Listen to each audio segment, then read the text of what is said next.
My husband gave me a vacuum cleaner for our anniversary. I gave him divorce papers wrapped in the warranty. For our first anniversary, Brett got me a vacuum cleaner. He said it was top of the line and would make cleaning so much easier for me. For my birthday, he bought me a steam mop. Christmas brought a new washing machine because the old one took too long and his shirts weren't getting clean enough. Valentine's Day was a set of organizing bins for the pantry so I could find ingredients faster when cooking his meals. Every special occasion, every celebration, another household item wrapped in a bow. His gifts to himself, meanwhile, were different. A new gaming computer, season tickets to see his team, that motorcycle he'd always wanted, expensive whiskey collections. But for me, always something to make my housework more efficient. His mother thought it was wonderful. "Brett's so practical," she'd say. "He knows what you really need." His friends agreed. "You're lucky he pays attention to what would help around the house." Even my own sister said I was being ungrateful when I complained. At least he remembers occasions. So when our 5th anniversary approached, I knew exactly what was coming. I'd heard him on the phone with his brother. "Yeah, I'm getting Emma one of those robot vacuums. She'll love not having to vacuum anymore. Except I'd still be the one emptying it, cleaning the brushes, troubleshooting when it got stuck. Just like I maintained all his previous gifts. But this year, I was ready. 3 weeks before our anniversary, I started my plan. I opened a separate bank account and moved half our savings into it. I hired movers for a specific date. I found an apartment across town, and I started documenting everything. Not for court or social media, but for one very specific purpose. The morning of our anniversary, Brett was practically bouncing with excitement. We were having dinner at his parents' house to celebrate. The whole family would be there. "I got you something amazing this year," he kept saying. "Something that'll change your life." That afternoon, while Brett was at work, I executed everything. The movers came and took exactly half of everything. Half the furniture, half the kitchen items, half the electronics. But here's the thing. I only took my half. Every single household gift he'd ever given me stayed behind. The vacuum, the mop, the washing machine, the organizing bins, the slow cooker, the air fryer, the carpet cleaner. All of it, right where it belonged, in his house. I also left him a gift. 5 presents, actually, wrapped beautifully and placed on the dining room table. Each one labeled with a year of our marriage. Then I went to his parents' house early. His mother let me in, chattering about how excited she was to see what practical gift Brett had chosen this year. The whole family was gathering. His brother Kevin, his sister Amy, his parents, his aunt and uncle, his 3 cousins, even his best friend Rick was there. Brett arrived at 6, carrying a large box wrapped in silver paper. The robot vacuum, right on schedule. "Where's Emma?" he asked, looking around. "I'm right here," I said, walking in from the kitchen. "But before you give me your gift, I have something for you. It's at the house. I left you 5 presents on the dining room table." Brett looked confused but intrigued. 5 presents? "1 for each year of our marriage," I explained. "I thought it was time I gave you something as practical as what you've been giving me." His mother clapped. "How thoughtful." "Brett, you should open them now. We can wait for dinner." Brett called his brother to drive him home since he'd been drinking. 20 minutes later, my phone started exploding with texts. But I didn't need to read them. I knew what he'd found. The first box contained divorce papers. The second box held a list of every household gift he'd given me, with the hours I'd spent using and maintaining them calculated out. 2,847 hours over 5 years. The third box had printed screenshots of his purchases for himself during our marriage. $73,000 on hobbies and toys. The fourth box contained a single key, the key to the apartment he no longer knew I'd rented. The fifth and largest box held a note. "Happy anniversary, Brett. I've left you all the gifts you gave me over the years. Now you can discover how much easier they make your life. The vacuum is in the closet. The mop is in the laundry room. The washing machine is all yours. The organizing bins are ready for you to fill. Every practical thing you thought I needed is now exactly where it belongs. With you. Enjoy maintaining them yourself." His family was staring at me in stunned silence when Brett burst back through the door, Kevin trailing behind him. His face was bright red and he was breathing like he'd run up a flight of stairs. His phone was gripped, so tight in his hand that his knuckles looked white. Kevin stood behind him looking like he wanted to be anywhere else in the world. The whole family just stared at me, then at Brett, then back at me again. Nobody seemed to know what to say. Brett's mother finally broke the silence and asked what on earth was going on. Brett lost it. He started yelling about how I'd moved out while he was at work, about how I'd left him divorce papers wrapped up like a present, about how I'd taken half of everything and abandoned him on our anniversary. The room exploded with noise. His aunt gasped. His cousins started talking all at once. His mother put her hand over her mouth. I stayed right where I was on the couch. My heart was pounding so hard I could feel it in my ears, but somehow I felt really calm on the outside. Brett kept waving his phone around, probably showing them pictures of the empty house and the boxes I'd left on the table. His mother turned to look at me with this expression like I'd just kicked a puppy. She asked me how I could do something so cruel to her son. I told her I'd left Brett exactly what he'd been giving me for 5 years, practical items he needs to maintain his household. She jumped right in to defend him. She said Brett had always been so thoughtful and generous with his gifts, that he really cared about making my life easier. But while she was talking, I noticed Amy watching me from across the room. She had this weird look on her face, not angry or shocked like everyone else, more like she was thinking really hard about something. Brett started demanding answers. He wanted to know how I could humiliate him like this in front of his entire family. I pointed out that he was the one who insisted we have our anniversary dinner here with everyone present. I would have been perfectly happy to handle this privately. But he made it public by bringing me here, so he could show off his latest practical gift in front of everyone. That seemed to make him even more mad. Rick stood up quietly and headed for the door. He mumbled something about needing to go and practically ran out of the house. Brett's father cleared his throat and suggested that maybe everyone should calm down. He said we should discuss this like rational adults. But Brett was too worked up to listen. He kept asking me over and over how long I'd been planning this betrayal. When did I decide to stab him in the back? How could I be so sneaky and dishonest? I pulled out my phone and told everyone I had a spreadsheet. It showed every single gift Brett had given me over 5 years. Right next to it was every gift he'd bought for himself during the same time. I offered to show it to anyone who wanted to see. Amy suddenly said she'd like to see it. Her mother shot her this really sharp look, but Amy just ignored it and kept looking at me. Brett's mother jumped back in. She said that providing for a household is what marriage is all about. That I should be grateful Brett thought about making my responsibilities easier. That a good wife appreciates practical help. I looked right at her and said that a husband should be a partner, not a boss who assigns his employee more efficient tools to do her job as his unpaid housekeeper. The room got really quiet after that. Kevin tried to step in and mediate. He said maybe everyone should take a break. Talk about this tomorrow when people weren't so emotional. But Brett spun around and got right in his brother's face. He asked Kevin whose side he was on. Was he really going to let me get away with this? Kevin looked miserable. He mumbled something about not taking sides and stared down at the floor. Amy stood up. She announced that she wanted to hear more about the 2,847 hours I'd calculated. She said that number seemed really significant and she was curious about it. Her husband reached over and tried to shush her. He told her this wasn't the time, but Amy shook him off and told him she wanted to know. She sat back down and crossed her arms, waiting for me to explain. So I walked them through my methodology. I told them I'd tracked every single hour I spent vacuuming, mopping, doing laundry, organizing the pantry, and cooking meals over the past 5 years. I used the gifts Brett gave me as markers. Like when he gave me the vacuum, that's when vacuuming became my job instead of something we shared. When he gave me the organizing bins, that's when managing the pantry became my responsibility. I added up all those hours across 5 years. The room got very quiet as I explained. 2,847 hours of household labor. That equals about 71 full work weeks, almost a year and a half of full-time work that I did for free while Brett spent $73,000 on motorcycles and gaming computers and season tickets for himself. Brett's father cleared his throat and raised one hand like he was trying to calm everyone down.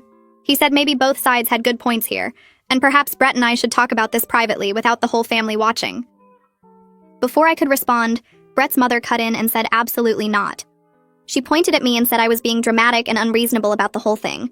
Her generation didn't complain about household duties, she said. They just did what needed to be done without making a scene. I stayed seated on the couch and kept my voice level when I told her that her generation also didn't have husbands spending $73,000 on motorcycles and gaming equipment while giving their wives mops for Valentine's Day. Amy made this sound that was half laugh, half cough, and when her mother whipped around to glare at her, Amy covered her mouth with her hand and stared at the floor. Kevin shifted his weight from one foot to the other and looked like he wanted to disappear into the carpet. Brett's father opened his mouth like he might say something else, but then closed it again and just shook his head. Brett finally spoke up from where he stood near the doorway.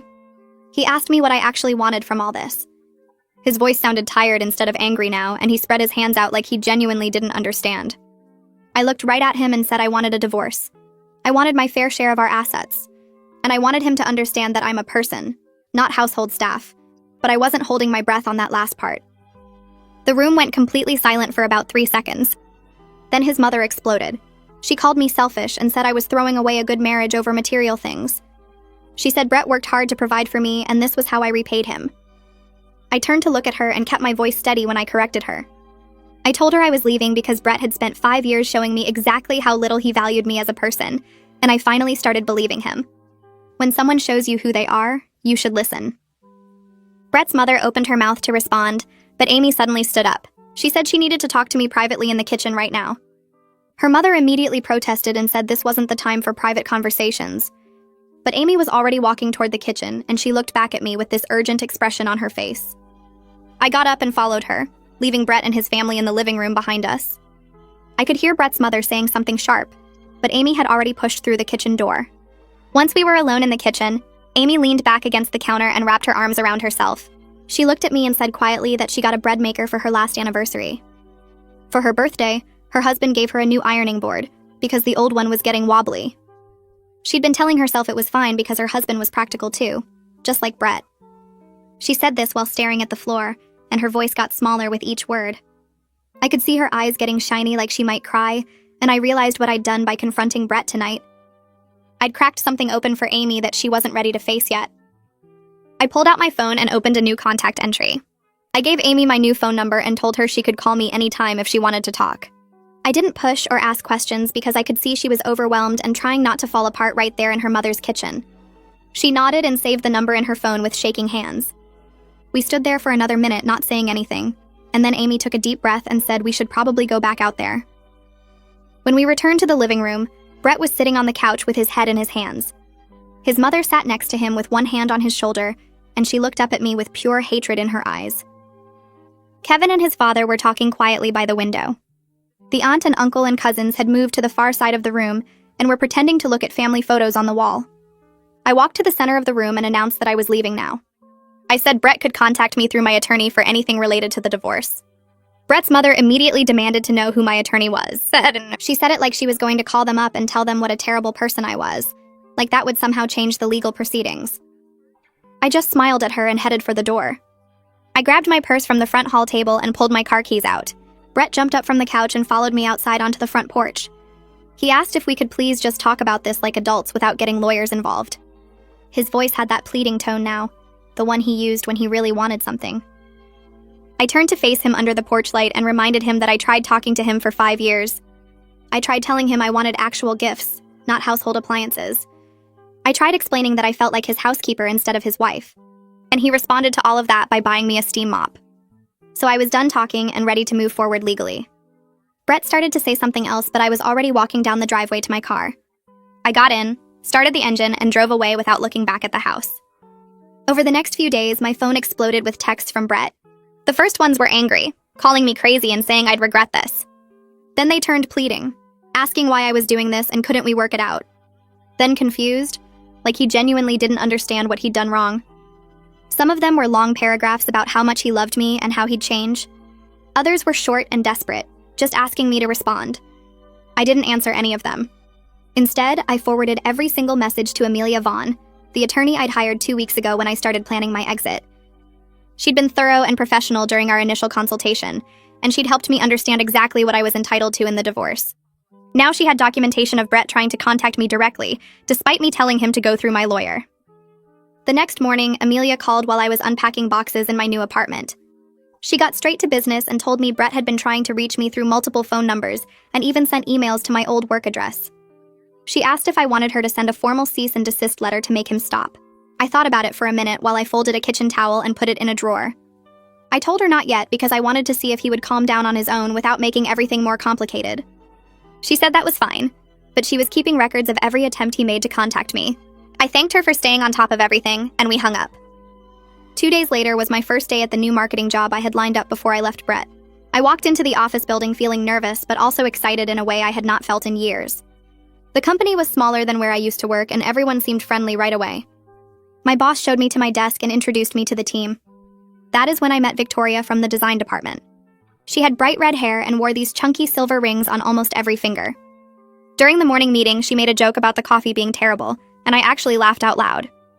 After the meeting ended, Victoria came over to my desk and asked if I wanted to grab lunch with her. I hesitated because I was not sure I was ready to make friends or explain my situation to anyone.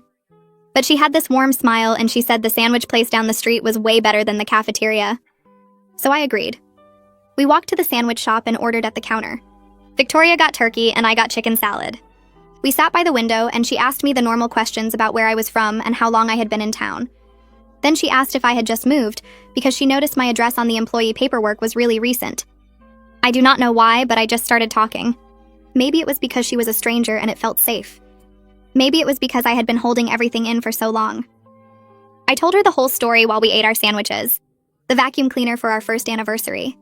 The steam mop for my birthday. The 5 years of household gifts while Brett bought himself motorcycles and gaming computers. The divorce papers wrapped in boxes on our anniversary. Victoria listened without interrupting, and when I finished, she wiped her mouth with a napkin and said her ex-husband gave her a gym membership for Christmas one year. She said he told her it would help her get back in shape after having their baby. She said she filed for divorce 4 months later. We sat there for a minute not saying anything, and then we both started laughing. Not funny laughing, but the kind of laughing you do when you realize you are not alone in something awful. When we got back to the office, I felt lighter than I had in weeks. That evening, Amelia sent me an email with a long list of assets we needed to document for the divorce proceedings. I opened the attachment and stared at all the categories: retirement accounts, stock options, investment portfolios, property values. I realized I had no idea what Brett actually made or what accounts he might have. For 5 years, I managed the household and paid the bills from our joint checking account while Brett handled everything else. He said he was better with money, and I trusted him. Now I was seeing how that left me with no information and no control. I spent the next 3 hours going through old bank statements and credit card bills that I could still access online. The joint account showed normal stuff like groceries and utilities, but then I found another credit card that was only in Brett's name. I clicked through the statements and my stomach dropped. Charges for expensive dinners at restaurants I had never been to. Bar tabs for hundreds of dollars. Hotel rooms. A weekend trip to Vegas that he told me was a work conference. The spending went back years and added up to way more than the $73,000 I had already documented. I took screenshots of everything and sent them to Amelia with a short message asking if this was normal. She called me 20 minutes later instead of emailing back. Her voice was different, more serious than usual. She asked if I had ever agreed to Brett spending marital funds this way. I told her I did not even know about most of it. She was quiet for a few seconds, and then she said this was good for our case. She said it showed Brett was hiding assets and spending shared money without my knowledge or consent. She told me to keep looking through any accounts I could access and document everything. When we hung up, I sat on my couch feeling stupid and angry at the same time. How had I not known about any of this? The next afternoon, my phone rang with a number I did not recognize. I almost did not answer, but something made me pick up. It was Brett's mother. I was surprised because I did not think she had my new number. Before I could even say hello, she launched into this whole speech about how I was destroying her son and tearing apart the family. She said I should be ashamed of myself for the embarrassment I caused at the anniversary dinner. She asked if I even cared about what people were saying or how Brett was suffering. I let her talk without interrupting. She went on for probably 5 minutes, her voice getting higher and more upset. When she finally stopped to take a breath, I said very calmly that Brett destroyed our marriage by treating me like an appliance instead of a wife. I said if the family was embarrassed, they should ask themselves why they encouraged his behavior for 5 years. She made this sputtering sound like she could not believe I had just said that. Then she hung up on me. I immediately went into my phone settings and blocked her number. At work the next week, I discovered something surprising. I was actually good at marketing strategy when I was not completely exhausted from maintaining an entire household by myself. My boss asked me to look at a campaign proposal and give my thoughts. I spent an hour reviewing it and wrote up a detailed analysis with suggestions for improvement. When I sent it to him, he came to my desk 15 minutes later and said my ideas were exactly what the campaign needed. He said he was impressed with my strategic thinking. I felt this little spark of pride that I had not felt in years. That Friday, Victoria stopped by my desk and asked if I wanted to come to her book club that night. I almost said no automatically. For 5 years, I always rushed home after work to make dinner and do laundry and keep the house running.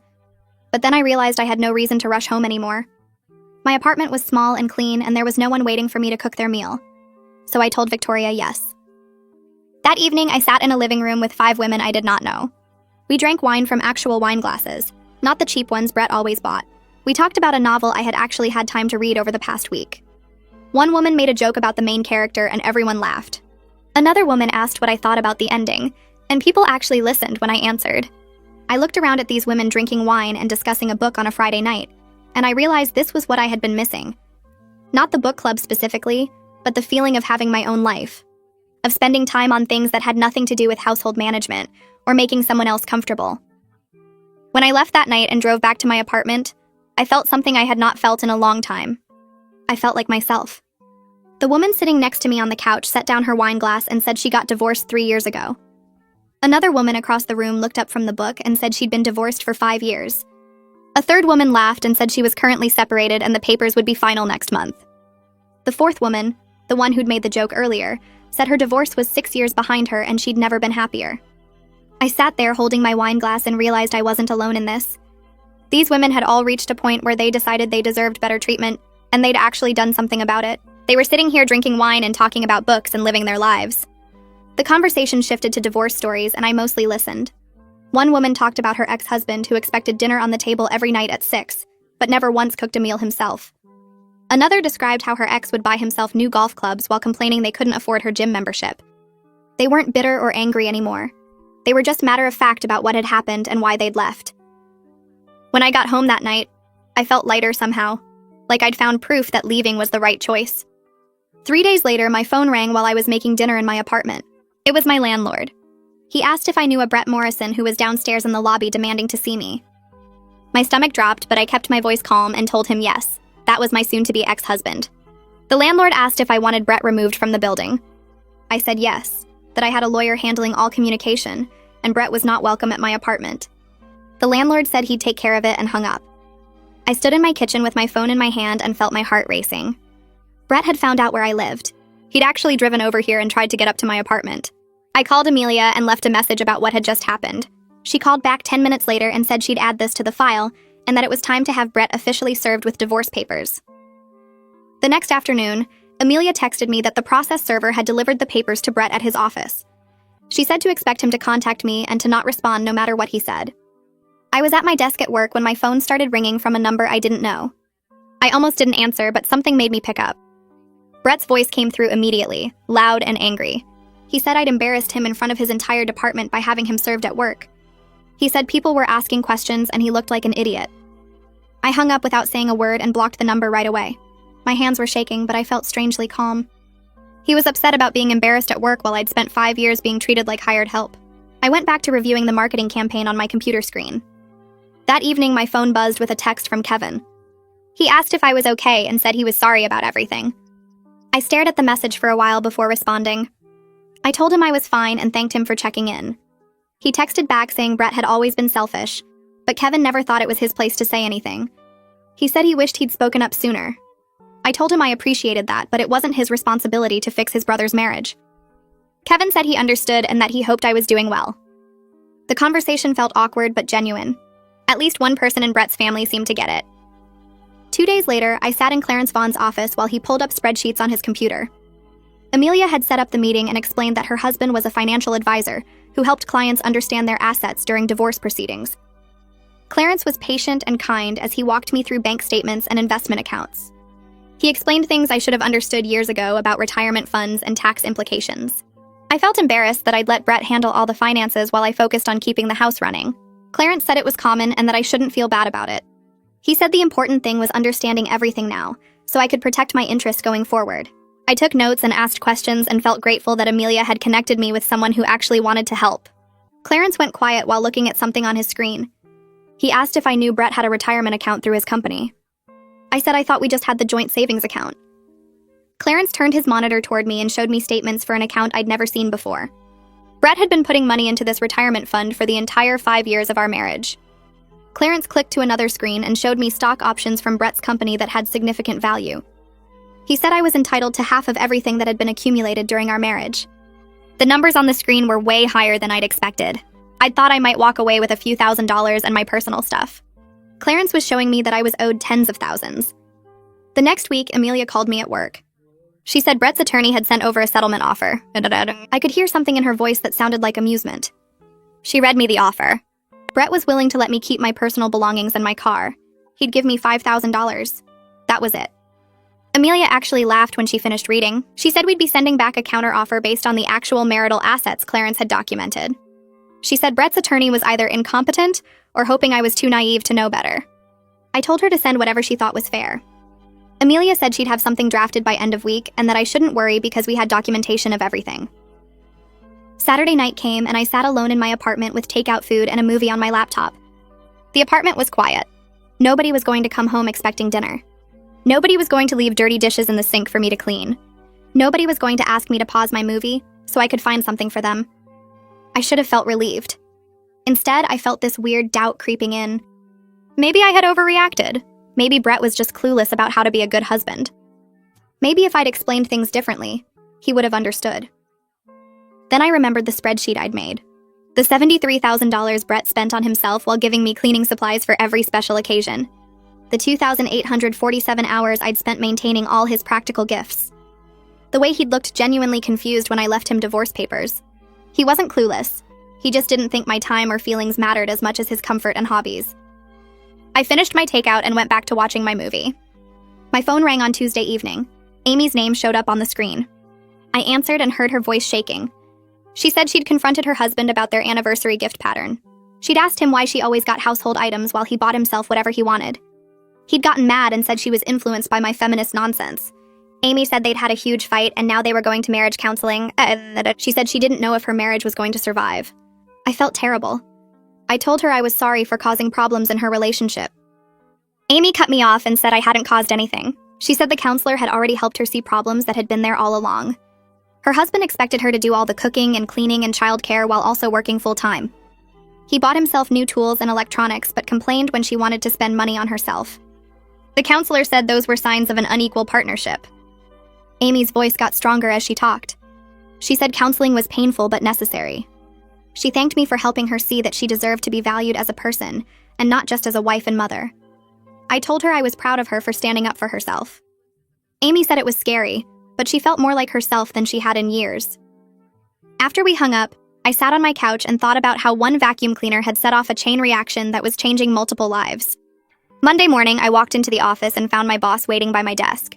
She said she wanted to talk to me about a new project and led me to the conference room.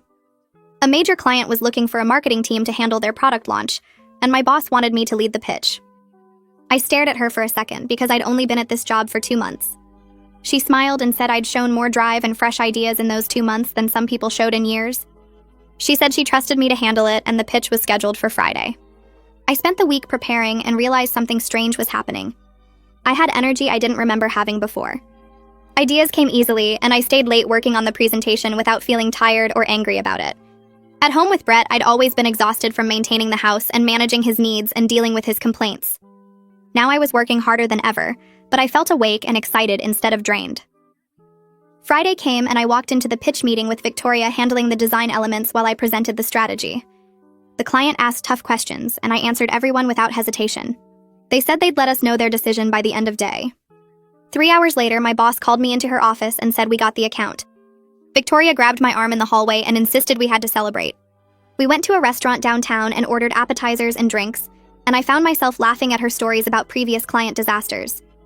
She asked about my divorce, and I realized I was talking about my work achievements instead of household management for the first time in months. The whole evening felt light and easy, and I drove home thinking about the next phase of the campaign, instead of wondering what mess would be waiting for me. Tuesday morning, Amelia forwarded me an email from Brett's attorney. Brett wanted to try marriage counseling before finalizing the divorce. The email said Brett recognized there were problems, and he was willing to work on them if I'd give him another chance. Amelia's note at the top asked what I wanted to do. I wrote back that counseling would have been great 5 years ago when I first started complaining about the vacuum cleaner and the steam mop. Now I was done talking and ready to move forward with the divorce. Amelia responded within minutes saying she'd send that message to Brett's attorney in more professional language. Thursday afternoon, I was in a meeting reviewing campaign materials when the receptionist called my extension. She said there were people in the lobby demanding to speak with me about a personal emergency. I excused myself and walked out to find Brett's entire family standing there.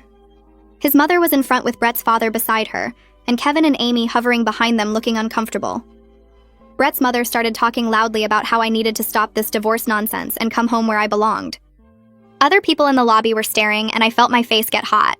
I said this wasn't the place for this conversation and they needed to leave. She said she wasn't leaving until I agreed to talk sense. I walked to the reception desk and asked the receptionist to call building security. 2 security guards arrived within minutes, and I explained that these people were harassing me about a personal matter. The guards asked Brett's family to leave, and his mother started arguing that they had a right to see me. One guard said they were on private property and needed to exit immediately, or police would be called. Kevin took his mother's arm and pulled her toward the door while the rest of the family followed. Amy looked back at me with an expression I couldn't read before she left. I went straight to my boss's office and apologized for the disruption. She closed the door and asked if I was safe and if I needed help.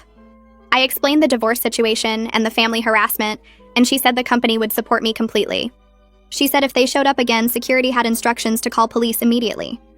She also said she'd been through a difficult divorce herself, and she understood how hard it was. I thanked her and went back to work, but my hands were shaking. That evening, I called Amelia and told her what happened. She was quiet for a moment and then said we needed to file for a restraining order. She said the workplace confrontation, combined with all the previous contact attempts and Brett's mother's blocked calls, created a pattern of harassment. She said she'd have the paperwork ready by tomorrow and we'd go to the courthouse. Friday afternoon, we sat in front of a judge while Amelia presented a folder of documentation. Every text from Brett, every call from his mother, every attempt to contact me at home and work, all of it printed out and organized by date. The judge read through it and asked if Brett's family had been informed that I wanted no contact. Amelia said yes and showed the judge copies of her letters to Brett's attorney stating I would only communicate through legal counsel. The judge granted a temporary restraining order requiring Brett and his entire family to stay at least 500 feet from my home and workplace.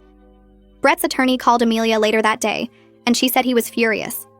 She told me he'd accused us of trying to manipulate the court, and she'd calmly explained that we were protecting me from harassment that his client's family was committing. The following week, I found a letter in my mailbox at the apartment.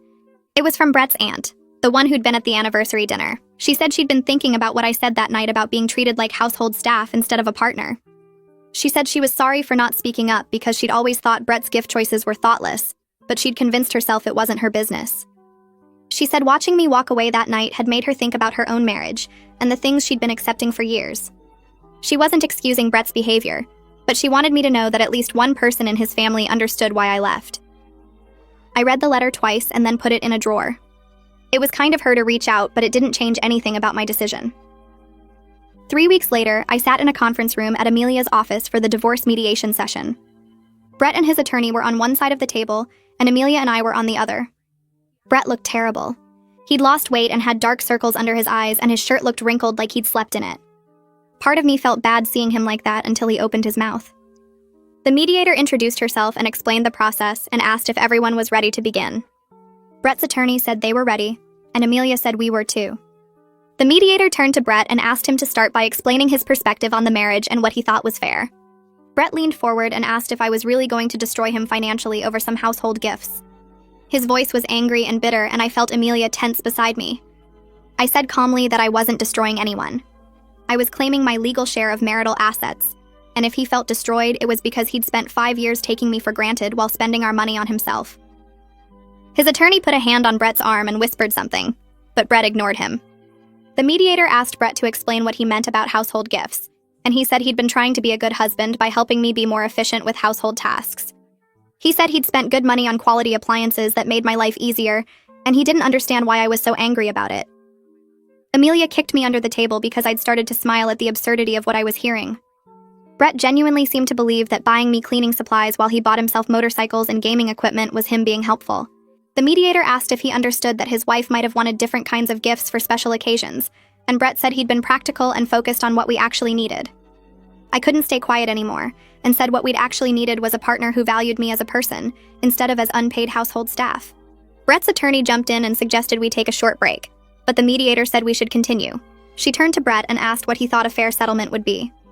Brett said I should take my personal items and my car, and we'd call it even since he'd paid most of the bills during our marriage. Amelia opened her folder and calmly pulled out documentation, showing I'd contributed equally to household income for the first 3 years of our marriage. She showed bank statements and pay stubs and tax returns all organized by year. Then she showed the mediator the email from Brett asking me to go part-time so I could handle more of the housework and cooking. She showed my reduced paychecks after that, and calculated the income I'd given up at Brett's request. The mediator studied the documents and asked Brett's attorney if he'd seen this information before. He admitted he hadn't, and looked at Brett with an expression that suggested they'd be having words later. Amelia started pulling out more documents, showing the mediator the breakdown of household contributions and financial disparities, but Brett kept shaking his head and insisting he'd been responsible with money and thoughtful about gifts. The mediator asked him directly if he could see how spending thousands on himself while giving his wife cleaning supplies might seem unequal, and Brett said he'd bought things he needed and things I needed, and he didn't understand why that was a problem. His attorney looked like he wanted to crawl under the table. Amelia leaned forward and asked Brett if he'd ever asked me what I wanted for our anniversary or birthday, and Brett said he'd paid attention to what would be useful. The mediator let out a long breath and said she thought we should take a break and reconvene in 2 weeks, and that both parties should think seriously about what constitutes a fair settlement under divorce law. Brett's attorney agreed immediately and started packing up his papers. Brett sat there looking confused and angry, like he couldn't understand why everyone wasn't seeing things his way. We filed out of the conference room and Amelia walked me to the elevator. Once we were alone, she said Brett's stubbornness was actually helping our case because he was making it clear he didn't respect my contributions to the marriage. She said she was confident we'd get a good settlement if we had to go to court, though she'd prefer to settle and save time and money. I asked if she thought Brett would ever understand what he did wrong, and she said some people never do. But that wasn't our problem anymore. The elevator doors opened and I stepped inside, feeling drained but also oddly relieved that the mediation had gone so badly for Brett. 2 days later, I was having coffee with Victoria at our usual place downtown, telling her about the mediation disaster. She was laughing at Brett's insistence that he'd been practical when Rick walked in and spotted us. He hesitated by the door and I saw him considering whether to leave, but then he walked over and asked if he could join us for a minute. I was wary, but Victoria looked interested, so I said okay. Rick sat down and immediately started apologizing for not speaking up sooner about how Brett treated me. He said he'd watched it happen for years, and felt terrible that he never said anything. Victoria excused herself to take a phone call, probably sensing Rick wanted to talk privately. Rick admitted he'd always thought Brett's gift choices were jokes at first, like Brett was being funny by getting me a vacuum. Then he realized Brett was completely serious and didn't know how to say anything without destroying their friendship. He said Brett is a mess now, barely functioning at work, calling Rick at all hours asking what he did wrong. Rick looked genuinely upset and said he hoped I knew I did the right thing even though it was hard. I told him I appreciated him saying that, and I understood why he hadn't spoken up before. Rick said Brett had always been kind of oblivious about other people's feelings, even back in college, but Rick thought marriage would change him. He finished his coffee and left, and Victoria came back asking what that was about. I explained, and she said it was big of Rick to apologize, and maybe some of Brett's friends were finally seeing him clearly. The second mediation session 2 weeks later felt completely different from the first. Brett's attorney must have had a serious talk with him because Brett walked in looking sullen but resigned. His attorney started by saying they were ready to negotiate seriously and work through asset division with actual numbers. Brett didn't say much, just nodded when his attorney asked him questions and looked at the table most of the time. The mediator seemed relieved and pulled out the asset list Amelia had prepared. We went through everything methodically: the house, the cars, the bank accounts, the retirement funds, the stock options. Brett's attorney tried to argue that the stock options shouldn't count as marital assets, since they were from Brett's job, but Amelia calmly explained that anything earned during the marriage was marital property. The mediator agreed and we kept going. It took 3 hours, but we finally reached a settlement where I got half of all marital assets, including the retirement account and stock options. Plus, Brett had to refinance the house to buy out my equity share. It was fair and reasonable, exactly what the law said I was entitled to. I felt relieved even though Brett looked like he was swallowing glass every time he agreed to something. His attorney kept shooting him warning looks whenever Brett seemed like he might object. When we finished, the mediator said she'd draft the settlement agreement and we could sign it next week. Amelia shook hands with Brett's attorney and we left. The following week, we met to sign the settlement agreement. Brett's attorney had him sign first, and then it was my turn. My hand shook a little as I wrote my name, but I felt good about it. This was fair, this was right. Brett asked if he could speak to me privately for a minute after we finished, and Amelia immediately said that wasn't a good idea. But I said 5 minutes was fine. We stepped into an empty office down the hall and Brett closed the door.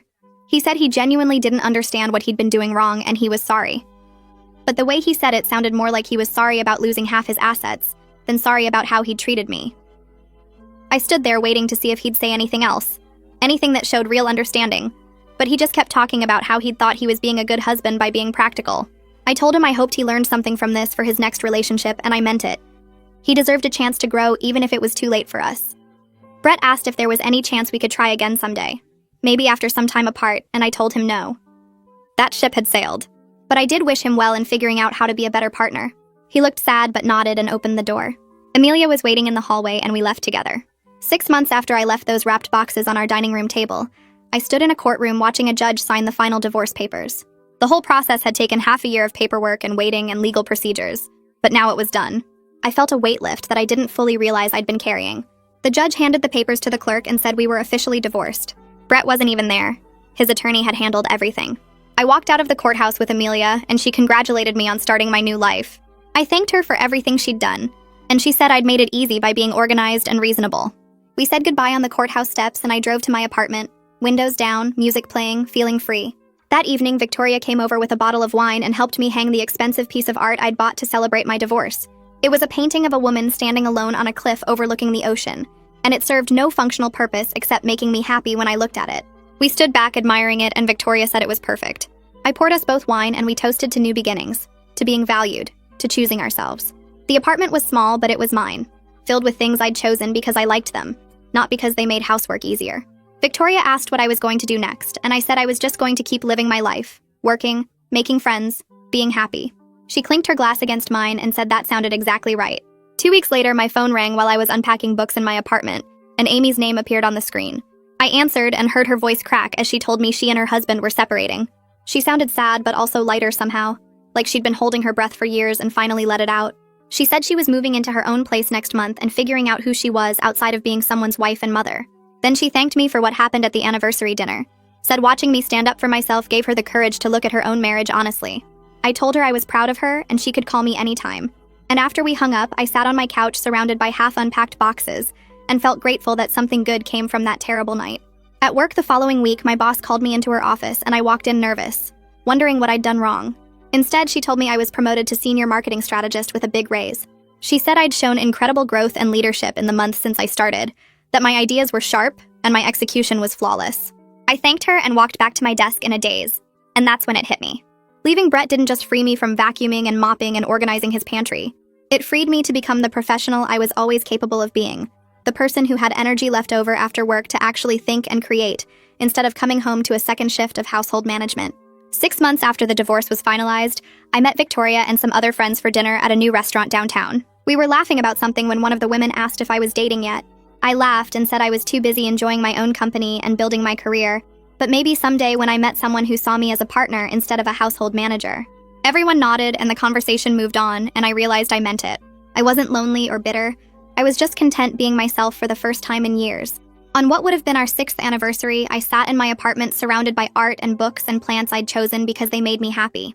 The walls held paintings that served no purpose except beauty. The shelves were full of novels I actually had time to read. My phone buzzed with a text from Brett that just said I'm sorry, and I stared at it for a minute before setting my phone down without responding. I'd already moved forward into a life I was building for myself, and there was nothing left to say to someone who only understood what he'd lost after it was gone.